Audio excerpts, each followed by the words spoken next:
Hey kids! All right, I think I've worked out all my problems with uploading my videos, and now I have a little extra space so I can continue the story of Johnny Tremain by Esther Forbes. Wonderful story, Newbery Award winner, and it's illustrated by Lynd Ward, and the pictures are just fantastic. So we are still in chapter 1, but it's broken into sections, and this is section 5. Alrighty, here we go. When at last he blew out his lamp, Johnny had made an exact replica of the winged woman, only larger. He looked at it and knew that it was not, for some reason, quite right. Instead of going up to the attic to sleep, he crossed into the kitchen and got an old mattress. The clock struck midnight, and he was asleep. He woke, and it was still dark night. Someone was in the room with him, and he thought of thieves. "Who's there?" he yelled roughly. "It's me, Johnny. I wasn't going to wake you up if you were already asleep. But what's wrong, Scylla?" "Johnny, it's Isana. She's sick again." "What does her mother say?" Scylla began to cry. I don't want to tell her. She'd just say, poor baby wasn't worth raising." Johnny was tired. At the moment, he had a sneaking sympathy with Mrs. Lapham's point of view. "What seems to be wrong?" "She's so hot. She says if she can't get a breath of air, she'll throw up." This was a very old but dire threat. "There might be a little down at the end of the wharf. Fetch her down." Seemed it was always like this. Now remember, it's very, very hot in Boston. Very hot and stifling, and nobody has air conditioning. That's a modern invention. So they don't have ceiling fans. They don't have electricity. So there's no way for them to get cool in the hot of night. There's no air movement. Seemed it was always like this. Whenever things went wrong and he was tired, Scylla was after him to help her nurse Isana. Nevertheless, he carried her in his thin, strong arms. She was a tiny child for 8. The white gold hair that he secretly admired so much got into his mouth, and he wished she was bald. Isana giggled. On one side of the deserted wharf were warehouses. On the other were ships. Not a person was abroad except themselves. The child grew heavier and heavier. "Want to walk now, Isana? You'd be cooler walking." "I like to ride." "Well, just so you are satisfied." "Johnny," said Scylla crossly, "are you being sarcastic to baby?" "Yes." "How do you feel, dear?" "I feel like I'm going to throw up." "Oh, you get down then," said Johnny. "That settles it." But he carried her to the very end of the wharf. Suddenly he felt cool fingers of air lifting the wet, fair hair on his forehead. The perspiration under his arms dripping down his chest evaporated, and the prickly sensation was delightful. Isana cried, the wind, blow, wind, blow." It did not blow, but flowed over them and cooled them. The 3 sat in a row, their feet dangling over the water below. They sat well apart at first, with arms outstretched, soaking themselves in the freshness of the sea air. For a long time they sat and said nothing. Then Isana put her head in Scylla's lap. Scylla leaned against Johnny. The 2 girls were almost asleep. Johnny was wide awake. "Johnny," murmured Isana, "tell us a story." "I don't know any." "Johnny," said Scylla, "tell us the story of your middle name." "It isn't a story, it's just a fact." "What is it?"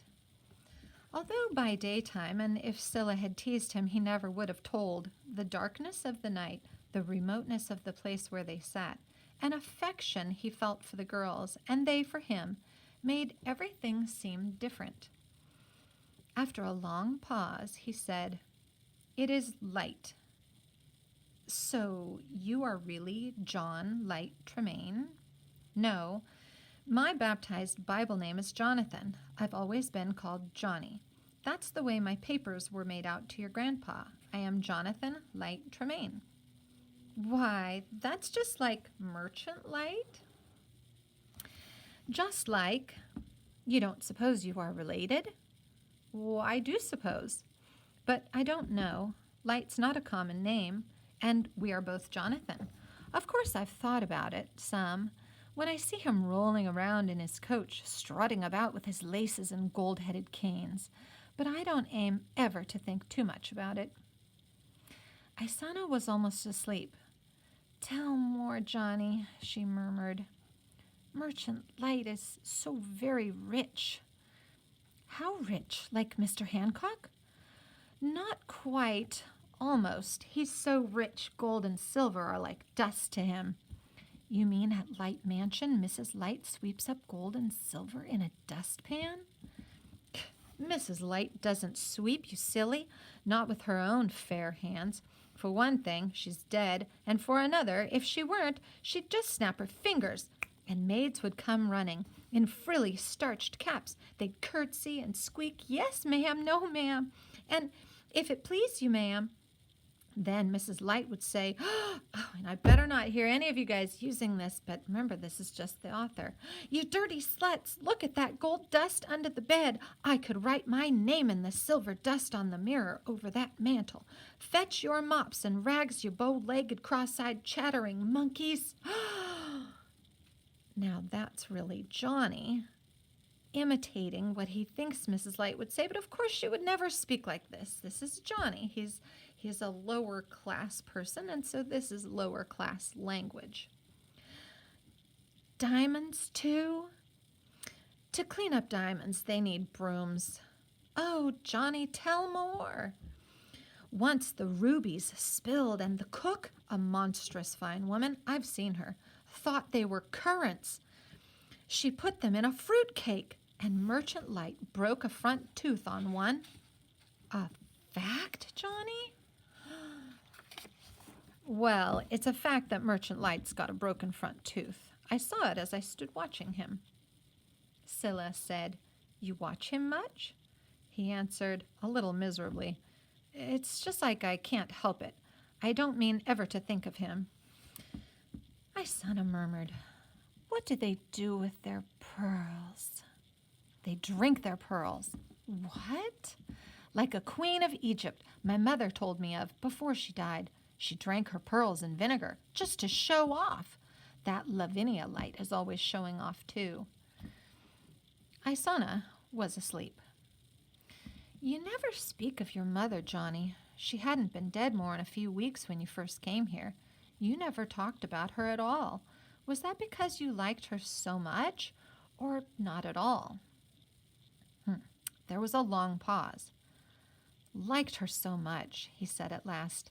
"We had been living at Townsend, Maine. She got a living for us both by sewing, but when she knew she had to die, she had death inside of her, and she knew it. She wanted me taught skilled work, and all I wanted was to be a silversmith. That's why we came to Boston, so's to get me a proper master. She could still sew, but she coughed all the time. Even when she was so weak she could hardly hold a needle, she kept on, teaching me reading and writing and all that. She was determined I shouldn't grow up untaught like Dove and Dusty. She wanted me to be something." "That's why you work so hard?" "That's why. Mrs. Lapham promised your grandpa would take me on just as soon as she was buried. She died, and he did. That's all." "What was her name? And how come she, a poor sewing woman, was so well learned?" "Round about here she called herself just Mrs. Tremain, but she was born Lavinia Light. She came of gentlefolk." "Just like Mr. Light's daughter?" "Yes. She told me once that for over 100 years Lights have favored Jonathan and Lavinia as names."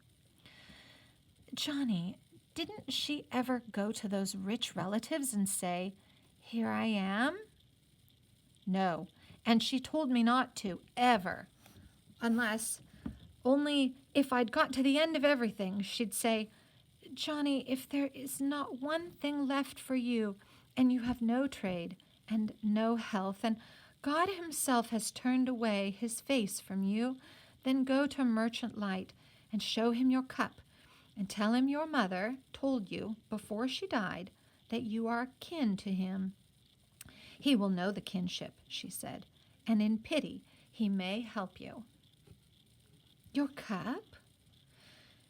She said I wasn't to sell it, ever. I was to go hungry and cold first. Where is your cup?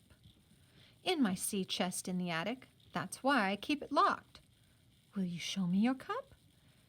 If you swear by your hope of heaven and your fear of hell, never, never to mention any of this to anyone, never tell my true name, nor that I have a cup. But Isana, if she's heard anything, she'll think it was a story I made up, like those rubies in the fruit cake. Now, it was close to morning. Far off a cock crew. Nearby another answered. The dawn breeze came up from off the sea, and the black night turned gray. Scylla was shivering and stood up. Johnny shouldered Isana. That's the end of section 5. But since we're only at 11 minutes, I'm going to continue reading section 6 because it's so short. He kept his word to Scylla, and as he was putting the little girl back to bed, he slipped to the attic, unlocked his chest, and brought down the cup in the flannel bag his mother had made. He opened the door from the shop to the wharf. Although still dark inside the house, outside it was growing lighter and lighter. Gulls flew in from the islands looking for food. Scylla joined him, and he motioned her to follow him out into the twilight of the new day. He drew his cup from its bag. Hold on right here, kids. I have a little something that you might want to see. He drew the cup from the bag. Just like this one. As a small child, he had thought it was the most beautiful thing in the world.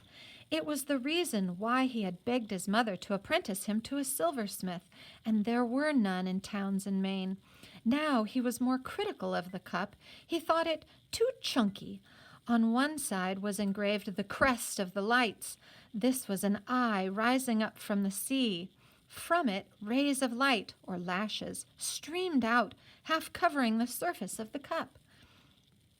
It was this emblem Merchant Light had on everything he owned, carved above his counting house on Long Wharf, engraved on all his silver, even on dog collars and harnesses. Miss Lavinia had it stamped on her Spanish leather gloves.